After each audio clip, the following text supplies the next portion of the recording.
নীলমণি বাপ নীলমণি আজ এ বুদ্ধি শিখিলু তু কাহু আনি রে କଥା କଥାରେ ଇଂରାଜୀ ବାହାରି ଯାଉଛି ଆମେ ବି ମୁଁ ବି ଏ ପଡ଼କାଷ୍ଟ କରିବା ସମୟରେ ଅନେକ ସମୟରେ ଇଂରାଜୀ ବାହାରିଯାଏ କାହିଁକିନା ପ୍ରତ୍ୟେକଟି କଥାରେ ଇଂରାଜୀ ବ୍ୟବହାର ହେଉଛି କିନ୍ତୁ ନୀଳମଣି ଗୀତଟି ଶୁଣିଲା ପରେ ମୋତେ କାହିଁ ଲାଗିଲା ଯେ ଇଏ ମୋ ଗୀତଟେ। ମୋତେ ବି ବହୁତ ବଢ଼ିଆ ଲାଗିଲା।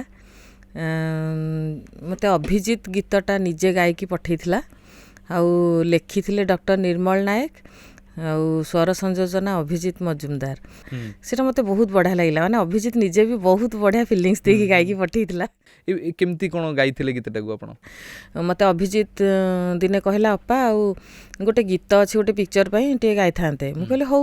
ସେଠୁ ସିଏ କହିଲା ହଉ ମୁଁ ଲିରିକ୍ସଟା ଆଉ ଟ୍ରାକ୍ କରିକି ପଠାଇଦେବି। ସେଠୁ ସେ ପଠାଇଦେଲା। ସେଠୁ କହିଲା ଯେତେବେଳେ ସୁବିଧା ହେବ ଦେଖିକି ଆମେ ଡବିଂଟା କରିଦେବା। ମୁଁ କହିଲି ହଉ। ଶ୍ରୀଯୁକ୍ତ ସବ୍ୟସାଚୀ ମହାପାତ୍ର ସିଏ ପହଞ୍ଚିଲେ। ତାପରେ ଅଭିଜିତ କହିଲା ଯେ ବଡ଼ଦା କହିଥିଲେ ଯେ ଆପଣଙ୍କୁ ଡାକିବା ପାଇଁ ଏଇ ଗୀତଟା ଗାଇବା ପାଇଁ। ଆଚ୍ଛା ମାନେ ପୁରା ନିର୍ଦ୍ଧାରିତ ଥିଲା ଯେ ଅନୁଷ୍କା ହିଁ ଗାଇବେ ଗୀତଟି। ଏଇ ମାନେ ସେଇ ମାନେ ଭାବନାଟା ଥିଲା ସବ୍ୟସାଚୀ ସାର୍ଙ୍କର।